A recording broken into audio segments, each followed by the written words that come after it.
Okay, we are recording. Sarah Jane Morris, how are you today? I'm very well, thanks. There's a bit of a slight blue sky amongst the clouds here in London. Lovely, lovely. Um, well, we was talking a moment ago before we press record, and you was talking about home in St Leonard's, which is a beautiful part of the world, and you mentioned that it was a good place to be during the sort of the lockdown time. So, before we get onto your playlist, Yeah. talk me through how you found those times, both personally and creatively. Okay, it ended up we literally moved house the summer at the end of the summer before COVID. So we were just sort of settling in. We took on a converted shop. It had originally been a pub, and it was a shop, and it was on a street corner right bang in the middle of St Leonard's, two roads down to the sea. And so being near the sea, I became a cold water swimmer, which really helped, and meant that I met a wonderful group of people, which made us feel very much part of the community very, very quickly. But also that cold water swimming made me feel very alive, and it helped me through because I was someone that was had been booked in for a knee replacement, and of course COVID stopped that. Sure. So I had to try and carry on being fit, but without doing too much walking. And creatively, I was in a house that needed me to make my mark on it, but also I had a lot of time on my hand. I don't have a television, haven't had a television for 14 years. So my husband and I, we read to each other a great deal. And I did both things. I did decorating of the house, which I've done in a quite a creative way. I'm a lover of the painter Vuillard, which is all about different textiles and clashing of patterns, and as how I dress, and it's how I decorate. So I got very involved with that, having to buy everything on eBay and Facebook Marketplace and such like. Sure. But it was a great test. But creatively, because I don't have a television and because we read to each other a lot, my husband and I said to each other, from we have two sofas opposite each other, why don't we find, well, it was my idea, why don't I find out about the lives of 10 female singer-songwriters that I feel changed musical history? They're obviously my choice, not everybody else's choice, but they were an interesting choice. And I chose Bessie Smith, Billie Holiday, Nina Simone, Miriam Makeba, Aretha Franklin, Janis Joplin, Joni Mitchell, Ricky Lee Jones, Annie Lennox, and Kate Bush. All of them very, very different. But what I did was I bought off Amazon. I bought biographies, autobiographies, went onto YouTube, watched any footage of any documentary, listened to any music that I could get hold of each of those singers, and really absorbed myself in their lives for that long period of time. And I fell in love with their journeys. I already loved their music, but all of their journeys were fascinating. And a lot of them really did change political history, not just musical history. Yeah. And so I very respectfully wrote their life stories. And then my co-writer, Tony Remy, who played in Annie Lennox's band for many years when she went solo, he it was at a point where we could be 3 meters apart. So we measured the 3 meters. The sofa was 3 meters apart. My brother, who's a filmmaker, was behind a chair 3 meters apart. And I read all of these lyrics to Tony. He'd come down, he'd learned how to use Logic recording on his computer in the first lockdown. And he what he did was he brought his laptop with Logic on. He bought his guitar, his acoustic guitar, and he bought a MIDI keyboard. I bought a decent microphone, so I was sitting the other side with my microphone because I did a lot of virtual concerts because my son, his business went down the pan just before COVID. He moved home. He's a singer songwriter, so he and I did these virtual concerts all the way through lockdown. So I'd got a decent mic. And I read these lyrics to Tony to give him an idea about what I'd found out about these amazing singers. And we both at the same time said, why don't we write the music in the genre of the singer? So that the Joni Mitchell song sounds like a Joni Mitchell song, but it's about her life and so on. And that was when we got really excited. And we thought, God, this will call on everything we have ever learned we have both been in South African township bands. We've been in Latin bands, in classical, folk, rock, pop. We had all of that to call on at our fingertips, and we wrote each song. Each song, obviously, we fine-tuned it all, but we wrote each song within an hour, and because we knew what to do. It was a language we understood, and it got us through lockdown, and it became this ongoing project, which I'm sure is going to take up the next several years of my life. It's already now taken up 2.5 years, but I had to then, because Brexit came along, most of my career's in Europe, that destroyed my career. COVID then came along, meant no concerts. I didn't have in my bank account what I normally keep. I normally keep aside 50% of everything I earn to make the next album, because I run my own label. I do it all myself. I hadn't got that. So I then had to think so outside the box as to how to fund the album. And that became creative writing courses in my home where people came to stay, and my husband did the cooking, fine art programs, where weekends where people came to learn to draw and paint that he taught because he's an artist. I did vocal masterclasses where people came for an entire weekend, about 20 people, and then I taught them my backing vocals, so they came and sung at Ronnie Scott's with me. I did bartering sessions with Guy Chambers where I did vocals for him, and he let me have a couple of days in his studio. Somebody gave me a sewing machine in lockdown. I learned how to use it, and I made cushion covers, tablecloths, sold them on Marketplace and eBay. My friend Wendy May, the wonderful DJ who lives down here, anything I couldn't do that was more complicated, like curtains and things, she made. And all of those things have paid for this album to be completed. And it's been the most amazing creative period. And it came out of that lockdown where you suddenly had the time to think in a different way. That's remarkable. Absolutely remarkable. I mean, I've asked this question maybe 300-400 times to guests, certainly during the lockdown. Nobody has ever answered it so fantastically, and just, I often speak about, when the things that you need are taken away from you creatively, that the punk in you comes out and you go DIY, right? What can I do here? What have I got at my disposal? And it's gonna, be that sort of punk approach as to, like, this is what I've got. What can I do? I mean, you took that and you run with it. It's like, I mean, the thing that I've just took from that is, right, I'm going to throw my telly away when I get in tonight. Like, and the fact that you and your husband sit on opposite sofas and read to each other. It's beautiful. I love that. It is a lovely thing, and the reason why I decided to try and do this project with Mark was the Christmas that went before that second lockdown, because we hadn't earned any money for such a long time.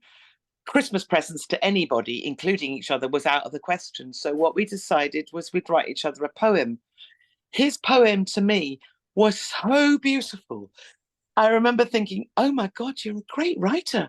So I said to him, if you could only write another couple of verses, I'm going to turn that into a song. And I did. And that was the beginning of us sort of creatively combining our talents. Oh, that's wonderful. That's wonderful. Well, look, let's we're talking songs. Let's start your playlist today. And I'm going to ask you, Sarah, for track one, to tell me the song that you regard as having the greatest ever intro, please. Well, I grew up in the 70s. That's my teen years. It was the best decade for music. You had everything from Captain Beefheart to Sly and the Family Stone to Frank Zappa to the Bee Gees to Tamla Motown to Stax. It was all there. And I've called on all of that in this project too. Everything that I listened to at that point. But I was hugely influenced by, that whole soul period. I was a Northern soul girl myself, and I was one of those people doing backflips up at the Wigan Casino, telling my mum that I'd gone to my friend Lorraine's, and her telling her mum she'd gone to mine, and we were on a bus up to Wigan, But what this particular song that I've chosen is not only because it's got this fantastic introduction, but because lyrically it means something to me. Because when I was 17 years old, I come from a big family. I've got 6 brothers. My dad went to prison, and it split up the family. We lost our home. It changed our lives forever. Everything goes back to then, when we had to reinvent ourselves. And I was even talking with my brother yesterday, who's part of my project. He does all the filming side of things, and we were talking to somebody else that I was filming as part of my project, and saying, we both said that our life changed when Dad went to prison. And a lot of that is because also you, as the child of that, and it's a lot to do with the way you're treated at school. How teachers aren't there to support you as this family that's crumbling, was that you carry the guilt. You, the child, carry that guilt. And I was saying that for me, one of the biggest insults anyone could pay me was to make out that I was ripping them off. And it all goes back to that thing of the father that had been in prison. It's like, oh God, well, that's you, isn't it? And it stays with you. And this song, the song that I've chosen that has the best intro, is Papa Was a Rolling Stone by The Temptations. And it's that man that I recognize as being my dad. That's fantastic. And what an intro that is as well. Yeah.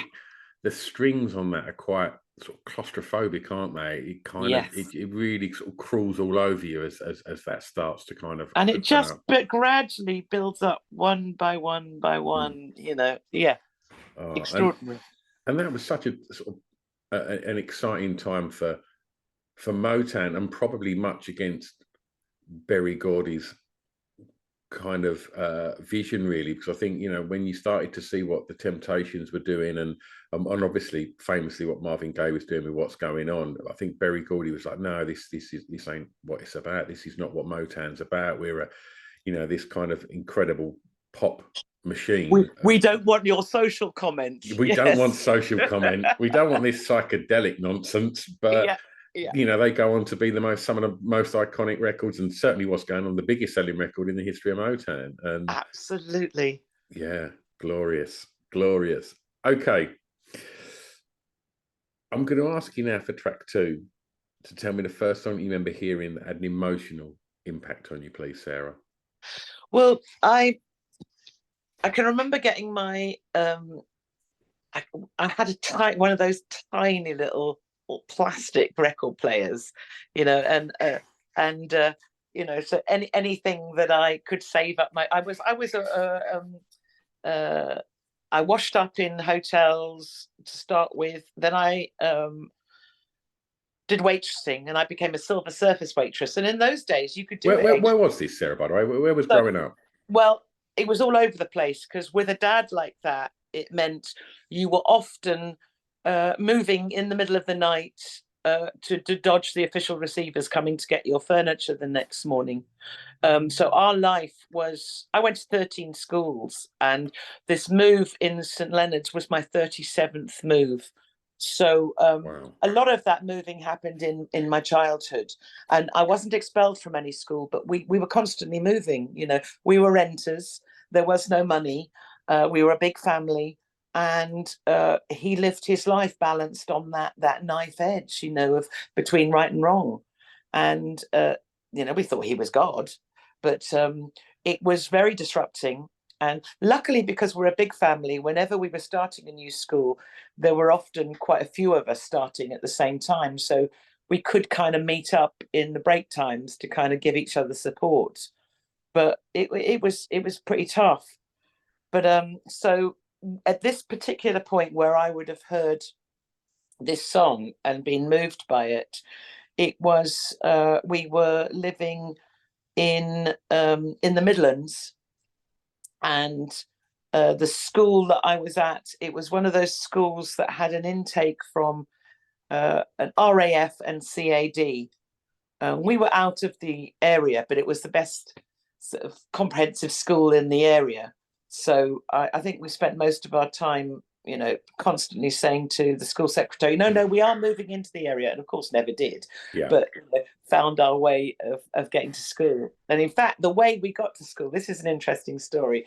So my mum, when I was 14, mum had the last baby, and she was in the hospital having her baby in the hospital in Leamington Spa, and the school bus went all the way to Leamington, and everybody had been dropped off, you know, half an hour before. It's just happened. That's where the depot was.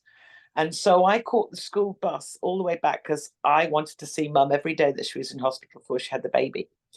And I got talking. They were lovely old guys. One, they're probably not old. They're probably my age, actually. But then it seemed like they were old guys. One driving and one was the conductor. And we must have got talking, and I told them about how mum was having a baby. And they said, do you know what? We drive past your house every morning. We could pick you all up. This was totally illegal. But they did from then on. They stopped outside. This is a double-decker bus. It stopped outside our bus. And sometimes some of us weren't even dressed. And mum would bring toast out and a cup of tea to them to kind of apologise for the fact that we weren't all in uniform. That was how we went to secondary school, was through these brilliant men. And mum every year gave them a good birthday present and Christmas present, but it was totally illegal what they were doing. But that's how we managed to keep up this pretense of living in the area where we That's fantastic. Yeah. But anyway, the song that I chose was, and I ended up by writing songs with this wonderful man when I signed my first record deal. But his voice and the fact that he was using a ukulele and what he was singing about was just so gentle and beautiful. I was moved. It Must Be Love by Lavi Siffre, which later on became a hit for Madness. Yeah. But it was his version that touched me. And then when I signed to Jive Records for my first solo deal, they teamed me up with him, and I went and stayed with him in Wales with him and his husband, and did some co-writing with him. And it was a very lovely experience. He's a beautiful human being. Oh, what a voice he has as well. Yeah. And he's written some very important songs. Yeah, absolutely. Absolutely. I want to ask, before we get on to the song that reminds you of school, I just, you know, the way that you described your upbringing and you know, and your dad's kind of sort of brushes with the law and such, like, you know, it sounds like, you know, as an outsider looking in, that, you know, if that was made into a film, it would be a kind of almost like a sort of kitchen sink black comedy, you know. Yeah. But I imagine the actual realities of it, of going to 13 different schools. Yeah.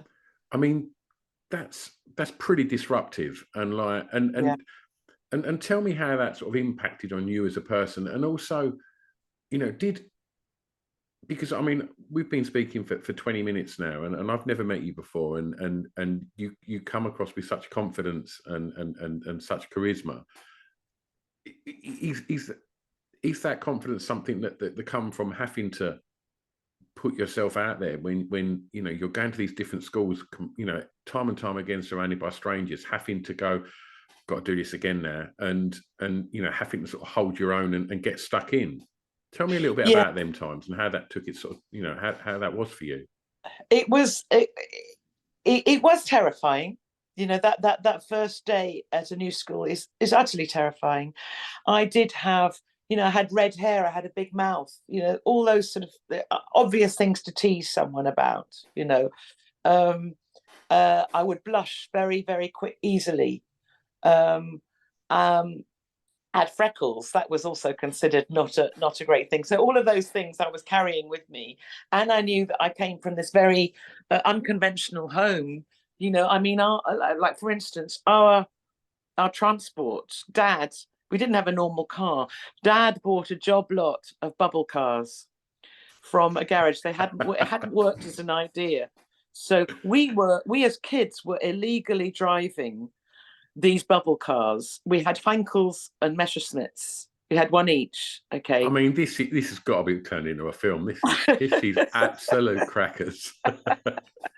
and this is how mad he was. Okay, so he had one. He had a Heinkel, and they look like an egg that opens up. And at Easter, what he did was he wrapped a crepe bow around it so that it was a bloody Easter egg that we would be getting out of, you know. And there was one. We lived quite a long way at this point when he had these bubble cars. We lived quite a long way from where you'd catch a bus. So you had to walk for an hour and a half, a mile and a half before you got the bus. And sometimes we were flooded in the village. And so, you know, he'd be trying to get you to the bus so that you didn't have, you know, because you couldn't cross. So you'd be floating over this sort of river. Then it would get back out. And then he'd chase the bus down the main road, get up onto the pavement. The bus would stop at the bus stop and he'd open the egg and you'd get out of the egg onto the bus. Now you try living that down. Impossible. It was things like that were really, really embarrassing, you know. And we were always the family that, because his timekeeping was bad, you'd go off on a school excursion or there'd be something happening at school and you'd be there 2 hours after everybody had gone home, and one poor teacher had to stay and wait, you know, while your dad then arrived in the bubble car. And you know, that was the story of our life. I don't know how this happened, but at one point he managed to convince some company to, I think this was a shared job, where he shared the use of a helicopter. Okay, we're talking, we had no money, so this is all done on he sounded like he could be the lord of the manor. He came from a rich family originally, so he had the confidence that goes with public school and whatever that is, you know. So he could walk into the store like that's how we furnished our places. He would walk into a new furniture store and get all the furniture on HP. He'd never pay a single month, but that's why the furniture that would then be taken away. But he had that confidence and that voice, and everybody thought, you know, oh, of course he must be terribly wealthy. Of course we'll do this, you know. And that worked for him, but it also worked against him because eventually he did go to prison. Yeah. But he managed to, for a short period of time, share this helicopter with someone. And there was one, this was the time that I don't think we ever really got over this one. Okay. So he was supposed to be picking us up to take us to the dentist. So this is during school time. Yeah. And from then on, we never, ever met it. We would always walk for about a mile away from the school if we ever had to be met with him after this. Without permission, he landed his helicopter in the middle of a game of rugby to pick us up. Can you imagine? I wasn't thinking about it. We're in a my normal God. comprehensive school. How the hell did you get through school? Oh my God. That we had no money. We didn't live in a house that was owned, but he managed to pull that off. That's insane. I mean, let's talk school. Tell me the track that reminds you of those times, which sounds surreal. So one of the schools that I landed in year 3 in secondary school was this Kyneton High School, and this song had just come out, and I just thought that this singer was just so amazing. I loved the way he was. It was very gender fluid now. We know that as a term now. I didn't know it then. And it was just so out there and so different to anything else I'd ever heard.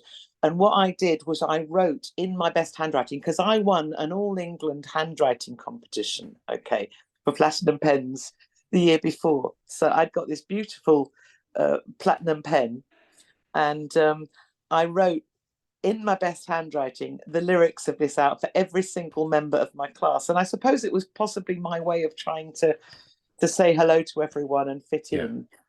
It was Life on Mars by David Bowie. Oh, that'd do it, wouldn't it? Oh, what a record.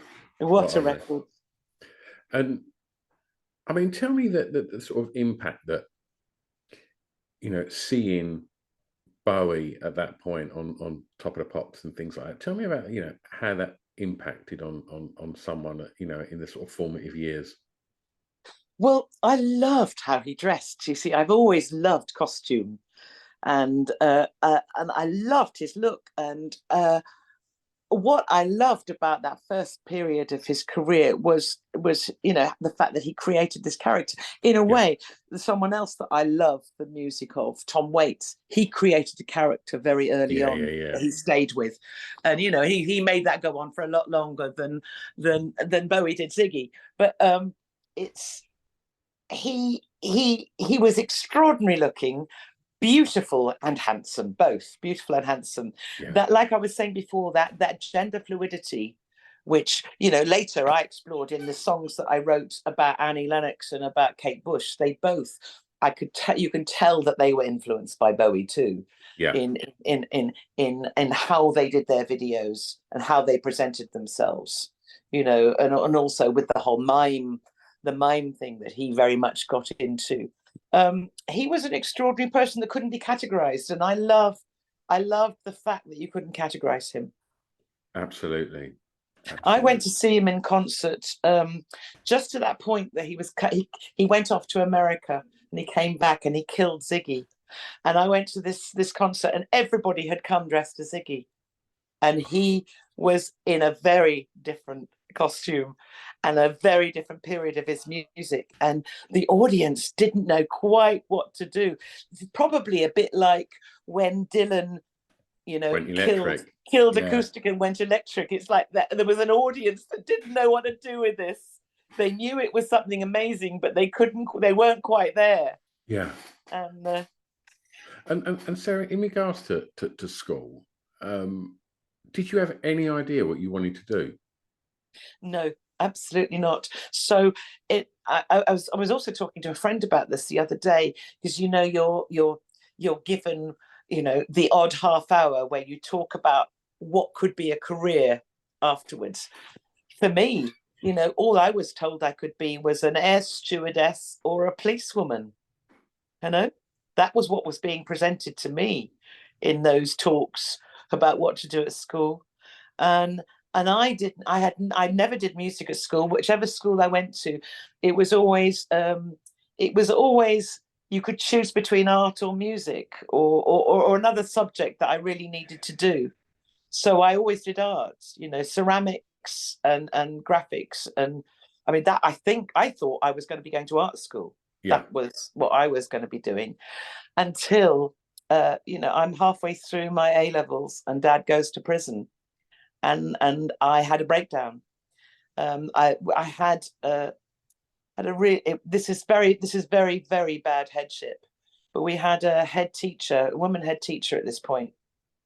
I think years later it came out in the press that there were many backstories to this woman, but at this point she was the head teacher. And so we'd lost our home, and Mum was a secretary in a school, and she must have broken down in the the common room. And it was the religious education teacher that came to her aid and said, "Look, the church owns the schoolhouse. I think that's free. It's only 2 bedrooms, but it's going to be somewhere." So we were living on church charity in this little schoolhouse. Okay, and Mum had to work over, because Dad had made us all directors of one of these companies. That was one of the things that took him to prison. We were all underage, so the only way Mum could stop the social services taking us all away, because we were all under 18, was to make us wards of court. So that she had a really difficult time, and she'd got a tiny baby. Okay, so she started doing this new an evening class at the local college, and it was called T line. So it was a new form of shorthand, because she'd been very very good at other shorthands. And so she'd done 2 sessions, and they'd had so much demand for this new T line that they were having to create new lessons for it. And they said to her, look, you're so good at this. I know you've only done 2 sessions, but is there any way that you carry on coming and learning, but you are teaching what you've just learned, because we think you could be a great teacher? She couldn't turn that down, because how else was she going to feed, all of these kids and the baby? So I had to be that person that would come home from school straight away and look after the baby brother, so that she could go. At this point, I think Tom was 3 years old, so that she could go off to do her evening class and then teach. So I went in a sixth form privilege at this comprehensive was what you could choose all sorts of things, and I had chosen sailing. When was I ever going to learn to sail otherwise? So, but it was quite a long way away from the school, and you had to go off in a coach. I knew I couldn't do that, so I went to the head teacher and I said, "Look, Miss Barnes, I have to go home. I have to look after my brother because Mum has to go and teach." She said, "No, this is a sixth form privilege. You have to do it." So she knew I would hide because I had to go and do that. But what a horrible thing for her to have done. So I went and hid in the common room because I knew I had to get on the bus. She came and found me there. The next day, she said to, in assembly, we have a liar and a cheat in our midst. And she made me stand up. Okay. I had a breakdown. I thought I felt I was being blamed for my father, for everything. I didn't ever go back to school. And I thought everybody was talking about me. My poor mum, she was already having to deal with in the local shop where she could buy food where you paid at the end of the month on tap.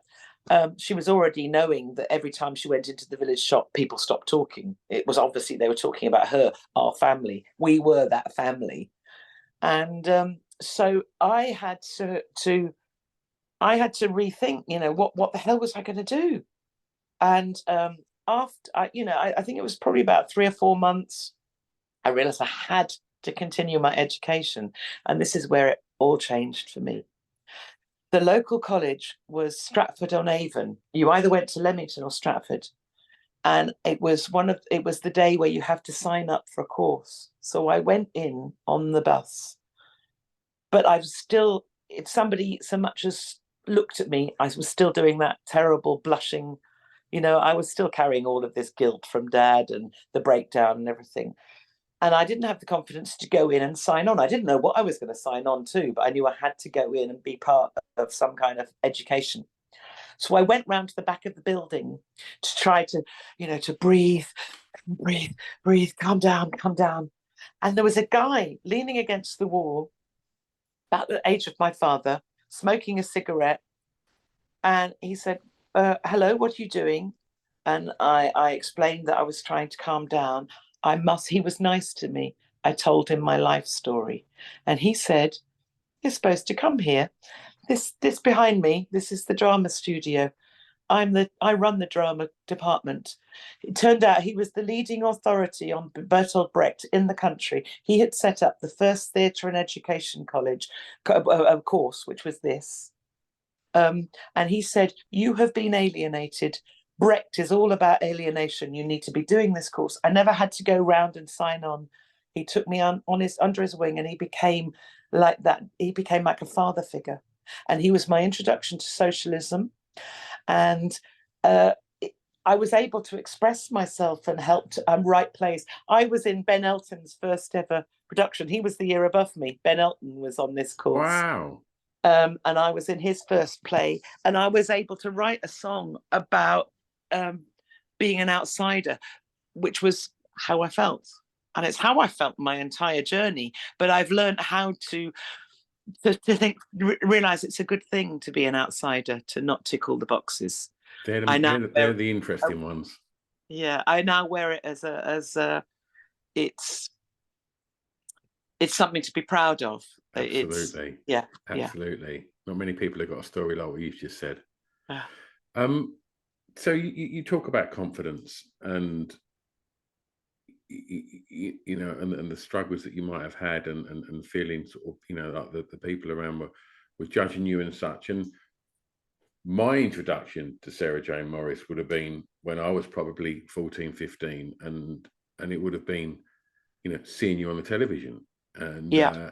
that looked like a very confident person to me at that point. Tell me a little bit about. I mean, we've also mentioned the impact of seeing Bowie on Top of the Pops and that. I'm always interested. Like, did you get to do Top of the Pops at that point? So I got to when I was in the Communards, we were number one for, I think it was 8 weeks. So we got to be on Top of the Pops 4 times. And like you said, when you're watching, as a young person watching it, Top of the Pops looks huge, doesn't it? It looks like there were so many stages. I remember being really shocked, suddenly finding myself in not a very big room with only a couple of stages. And also at the point that Jimmy and Richard and I were doing Top of the Pops, I'm sure it changed lots of different points. You had where people played live. That's right. We at our point, you were miming. Mm. Jimmy and I could really sing.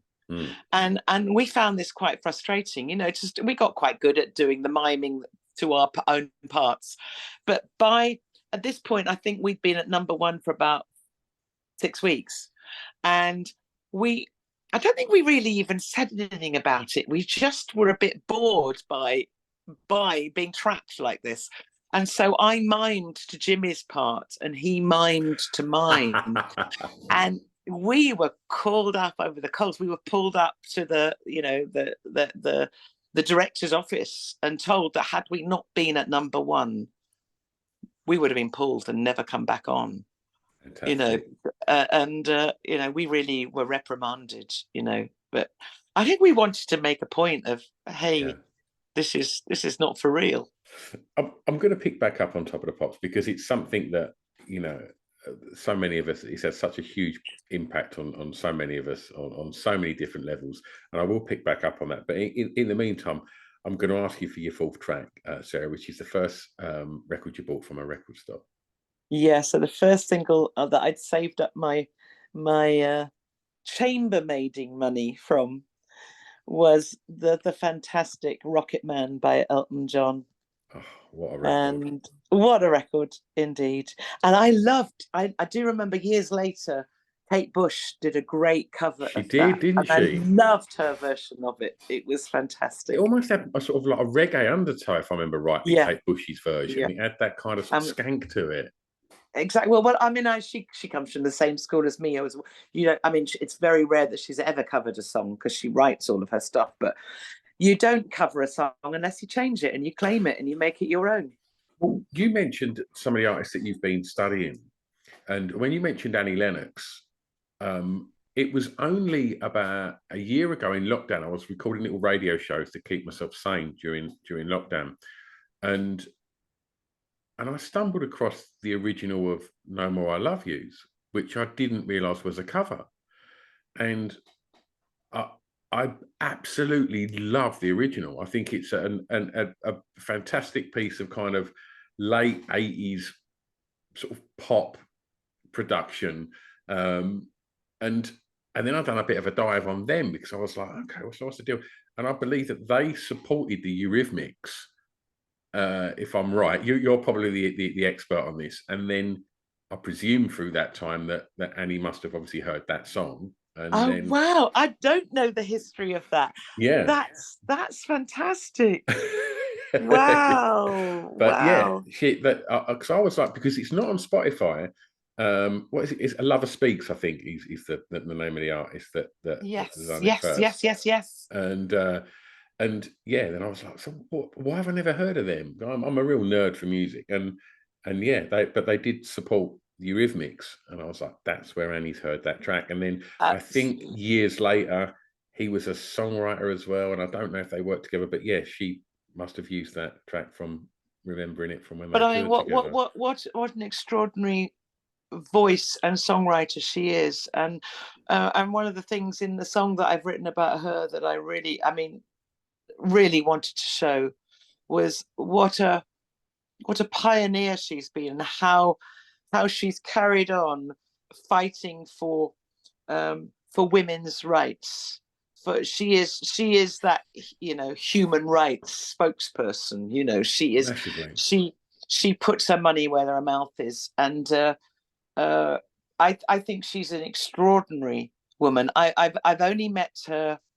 I met her very, very early on when she. In fact, I met her a couple of times. Once at an airport because we were both going off doing various TVs, and but the first time was it was when they just closed down the tourists and set up the Eurythmics, and they just got their studio, and I don't know whether they even owned it at this point. And I was with a friend of mine called Mitch Binns.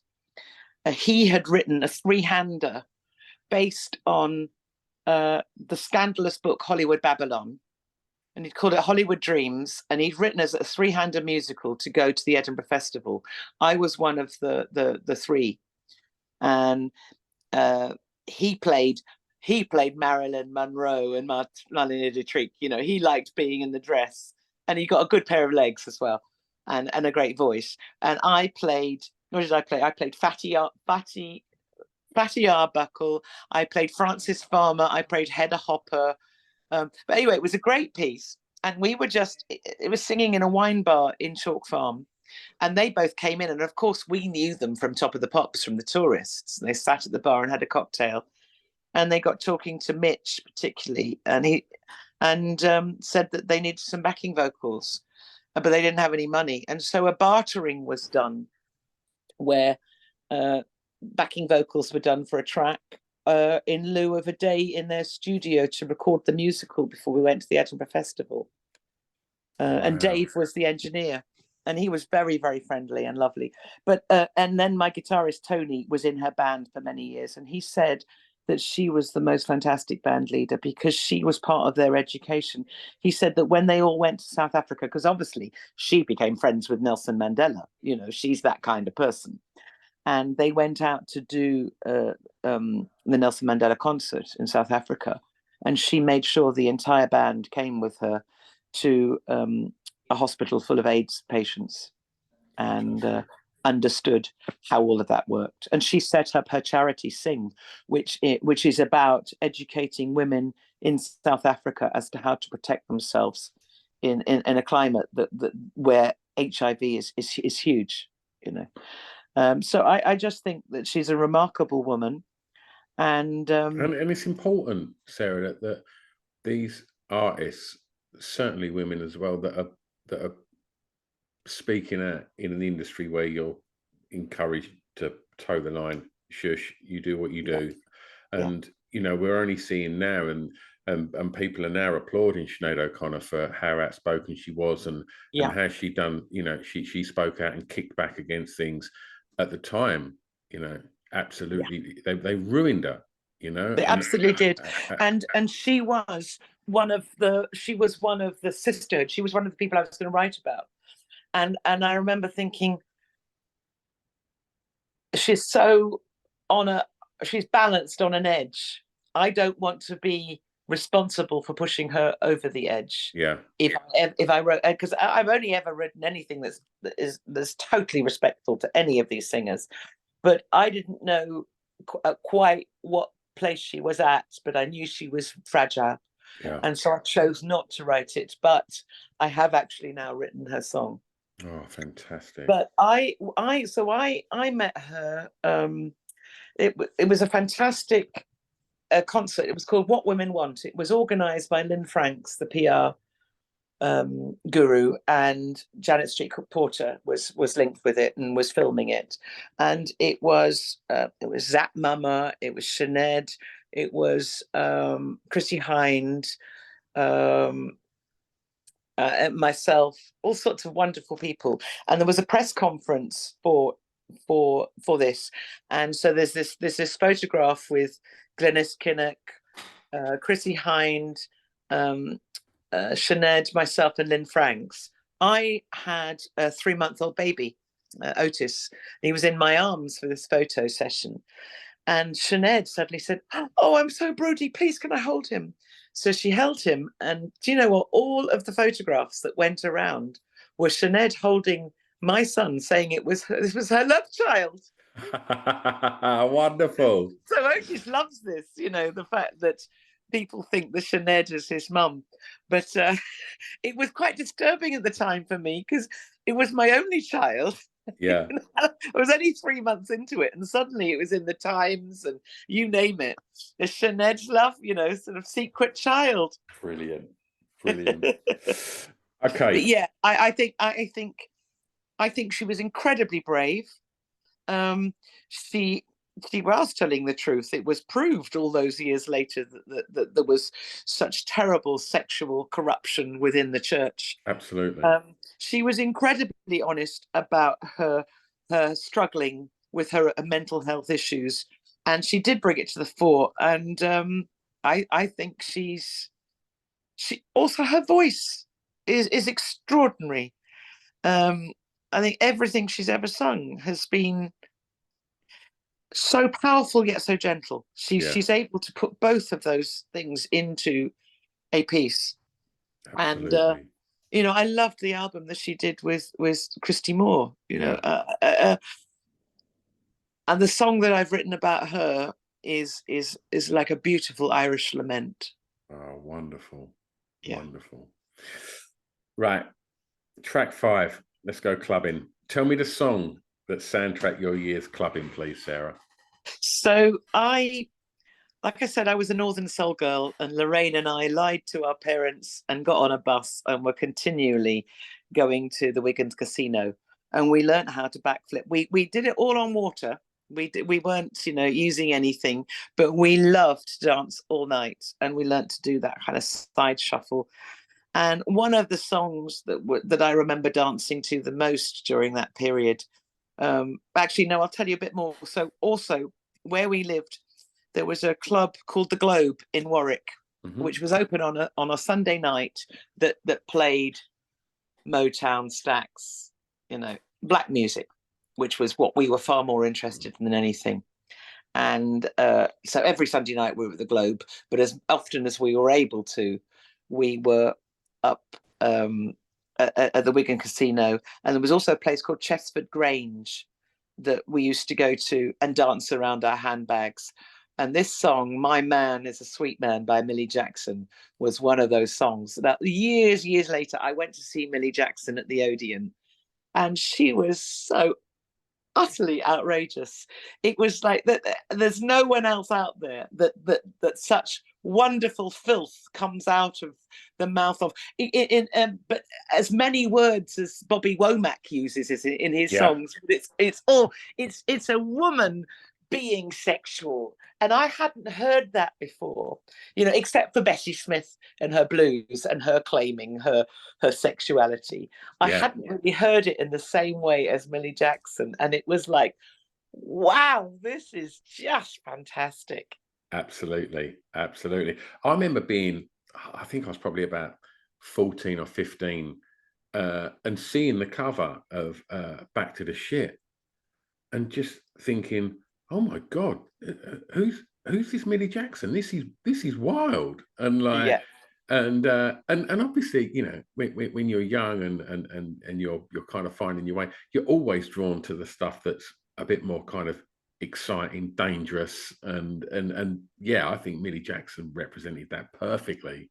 Absolutely. She's just claiming it all. Don't mess with me. Absolutely.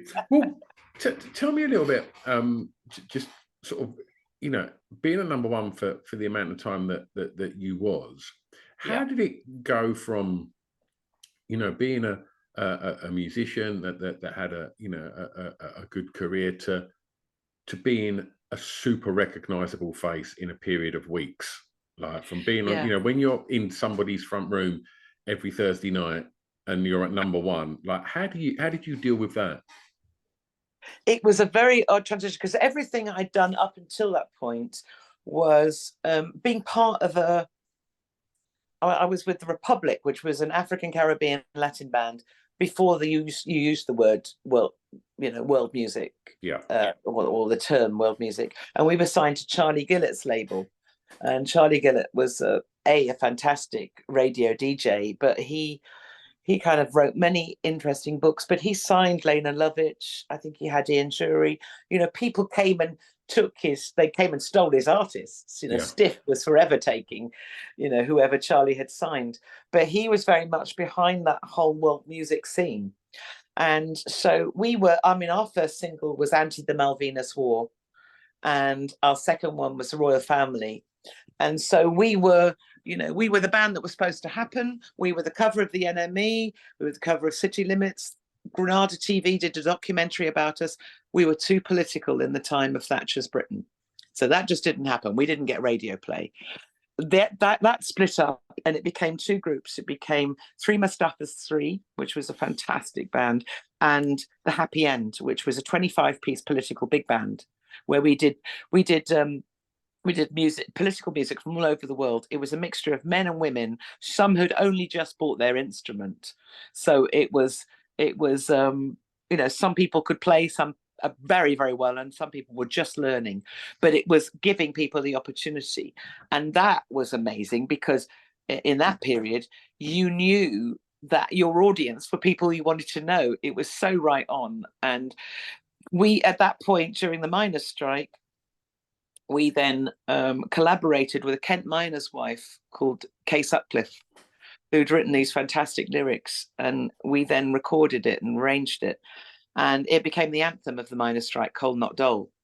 And it was at that point that Jimmy and I were connected, and we were connected through Richard Coles, who was my brother, the filmmaker, Rod Morris's friend, at the same drama college I'd gone to. 4 years later, they were both there and became friends. And Richard used to bring, you know, come along to my concerts with The Happy End, with the Republic. He joined the tail end of Bronski Beat with Jimmy, and then they formed the Communards. Now, Jimmy, when Bronski Beat were doing the benefit miners, gigs, yeah, for the miners. And you see, yeah, and Jimmy's best friend was Mark Ashton, who was the person they made that film, The Pride. That's about. right. That's right. And he was also part of our political education. You know, he was so out there. You know, we thought we were already political, nothing compared to him. And he came out to America with us when we recorded that first Communards album. And he was just so inspirational, Mark Ashton. And so he got Jimmy involved in all of that. And Richard brought Jimmy along to see me at one of these benefits. And I, of course, knew him through Bronski Beat. You know, he was very, very recognizable. But we were, you know, we got on instantly. And it was this thing of, you know, I'm this very tall, red-headed woman with a low voice, and he's a very petite, red-headed man with a terribly high voice. Yeah. And it was this wonderful role reversal. And we just immediately said, we must do something together.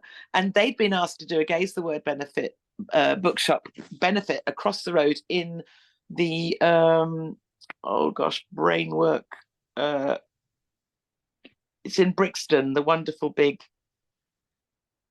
venue. It will come back to me. What, the Academy? No, not the Academy. That's back up into town. Oh gosh. Anyway, it was across the road from where I lived, and that's so terrible that I can't think of its name at the moment. That's my age being given away. But anyway, it was across the road, so it was easy for me. But because it was way before mobile phones, and they were both busy. They were both busy promoting "You're My World," their first single. So I think I eventually managed to get hold of Jimmy.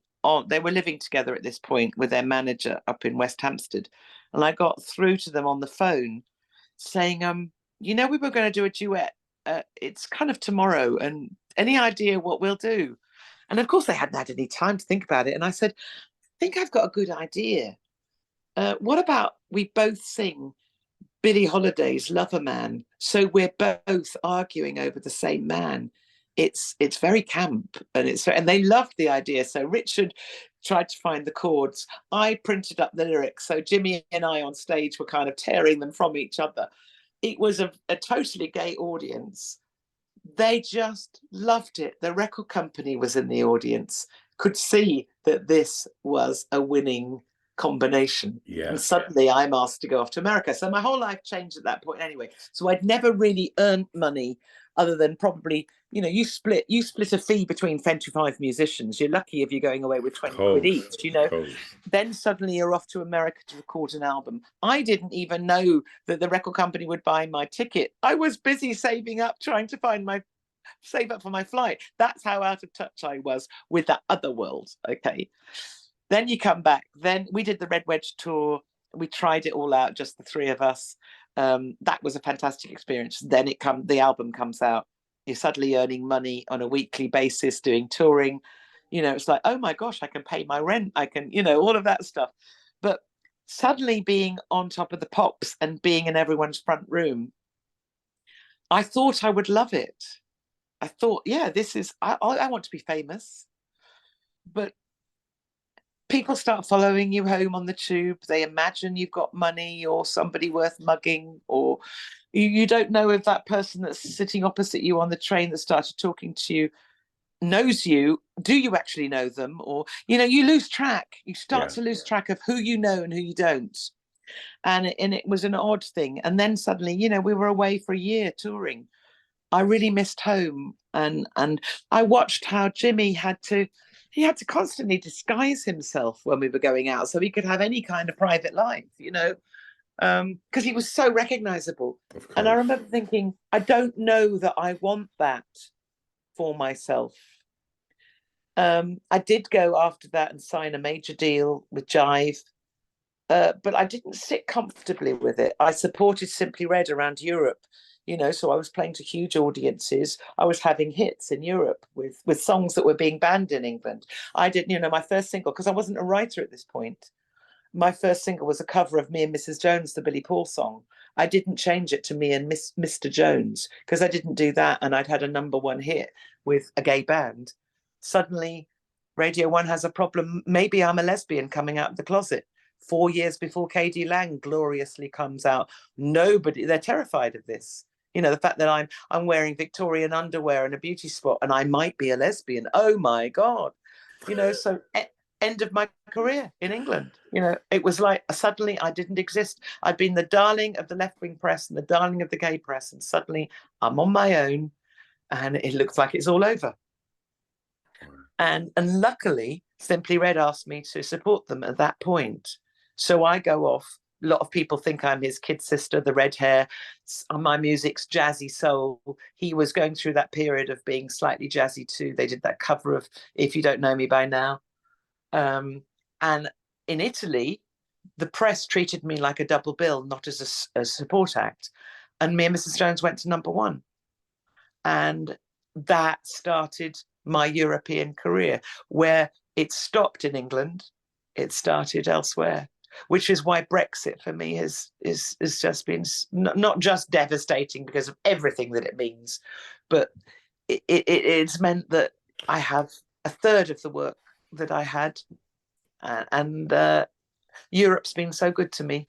Well, hopefully, I did hear some rumblings that there's got to be changes made on the radio yesterday, funnily enough, regarding touring artists in Europe, because I think any artists, certainly, like, you know, I think they were sort of referencing, like, you know, new bands that are not privileged, that are working class bands. How are they going to work that through unless they're given the chance? It's impossible. Well, look, we're talking about Europe, and let's not open the Brexit can of worms, because I'll just be ranting forever about that. Let's take you home, and for track 6, I'm going to ask you for a favourite song from an artist from your home county, please, Sarah. Okay, so at the moment, as you know, I've travelled all over the place, but at the moment, my home county is East Sussex. And there is a glorious singer-songwriter that lives in my community that I've known for years and years and years, because we're often been playing the same place. But there are few singers that I listen to, particularly in a live performance, that move me to tears every single time. But this woman is extraordinary in our community, because she was born in Hastings. She is so loved there and so revered, and she is so genuine. And her version of this song, which she didn't write, but it's on an album of hers. It was written by a friend of hers, and this song moves me to tears. And I just think it's about, it's about Hastings, and it's and the fact that I'm living at the seaside, but her voice and her interpretation of anything. I think like Stevie Wonder, I don't think she has ever sung a bum note in her life, or an insincere note in her life. This is Leanne Carroll singing Seaside. Beautiful, beautiful. Okay, well, look, I'm going to get on to your final track, and again, as you've just introduced us to a fantastic artist there, this is your chance to be an influencer as well, and a tastemaker. And so for track 7, Sarah, can you tell me a song that you think many of my listeners may not know that you would like them to go and hear, please? Absolutely. So this is a song by, one of our greatest singer-songwriters still living. Some people love the whole package. Other people just love the songs that he's written rather than his voice. I've heard all sorts of different takes on this. My husband, Mark, is one of his biggest fans, and my husband saw him at the De Montfort when he went from acoustic to electric, and he was quite young, and he and his friend, school friend, they were quite far back, and as part of the revolt of the folky followers of the acoustic, who all had obviously planned to leave at this point to make a point, and it meant that Mark and his friend got front seats suddenly. They were moved down. So this was brilliant. But Bob Dylan is a phenomenal songwriter. I've covered a couple of his songs along the way. One on my Bloody Rain album, where I did a duet with a fantastic Nigerian singer-songwriter, Keziah Jones, of I Shall Be Released. And it always spoke to me because of the lyrics of the song. It's about being released from prison, and I always thought of my dad, being locked away. But then when I did an album with the fantastic Italian guitarist and composer Antonio Forcioni, and we did a cover of Blowing in the Wind, and a very broken down acoustic version of it. But this particular song, it's not one of his most famous, and in some ways it went under the radar. But I was thinking about dignity and respect. They're both they're parts of the same thing. Respect. We hear Aretha singing RESPECT. I demand your respect. Dignity it's the same. Treat me with respect. Treat me with dignity. And in this song, Dylan reveals the difference. We demand respect, but do we have dignity? What is dignity? It's elusive. It's imagined. It's hard to define. And somebody said that the dignity was the first to leave, and they showed me a picture, and I just laughed. Those are lyrics in his song. Dignity never been photographed. You've got criminals, you've got vagabonds, you've got princes, you've got arsonists, all of these players in a piece where dignity is the concept which evades capture. It's like the will o' the wisp. Very important song, Dignity, by Bob Dylan. Perfect. Well, Sarah, make it easy for people to go and check that out if they haven't already, because we put together a little Spotify playlist to accompany the podcast with all of the songs that we've spoken about today. And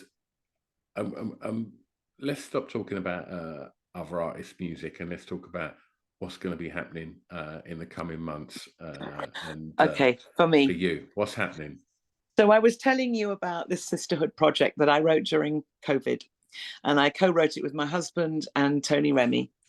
I've spent the last year and a half crowdfunding it, and it started off being written in my new home, and I ran out of money along the way from all the different crowdfunding that I was doing, and so it ended up by being finally mixed in our front room too, putting mattresses along the wall so that the next door neighbors were protected. And it's been the most fantastic project I've ever been part of. We have had so much love and support from everyone, and because it came from a good place, because it's about it's about the passing of the torch from one generation to another. We all know about the men. They're in the history books. Women rarely are. And, you know, and even though my choice of 10 aren't everybody's choice, they are so important to me and to each other, you know. So one of the things that I discovered, you know, picture this: Bessie Smith, a black lesbian in the 20s. That in itself is like quite mind-blowing. She put the blues on the map. She was the biggest selling recording artist, and she was selling to the black market, to the black community. That's where the money came from, that put Columbia Records on the map. Columbia Records would not exist without Bessie Smith. And Bessie Smith, she was literally busking on the street corner, age 9, both of her parents dead, to feed her brothers and sisters. She joined Ma Rainey's traveling circus, you know, vaudeville. She learnt her craft from Ma Rainey and Pa Rainey, but she became bigger than them. Because it was segregation, no matter how big she was, she still couldn't eat in a restaurant. She still couldn't stay in a hotel. So her way around that was to buy a Pullman train. So she traveled around America with her whole entourage on that train. But the Ku Klux Klan was shooting at that train as it passed by. That was her backdrop, you know. Came the Depression. This artist that had literally put blues on the map. Music changed. She made the way for Billie Holiday, for Lady Day. She passed the torch to her. But she died a pauper, Bessie Smith. She had to totally reinvent herself. She had to start driving to her concerts in her car with her musicians. A biscuit lorry drove into her car. It severed her arm. She married a guy who became her manager. He took all the money. She was in an unmarked grave. 33 years later, her cleaner, who had been a young girl at the time, heard that Janis Joplin had been talking about her biggest inspiration, Bessie Smith. So she went to Janis Joplin, or contacted Janis Joplin, and said that she knew where Bessie was laid, but there was no stone. Janis Joplin sent a check to pay for that gravestone. Janis Joplin died that year. They're all linked. They're all somehow linked.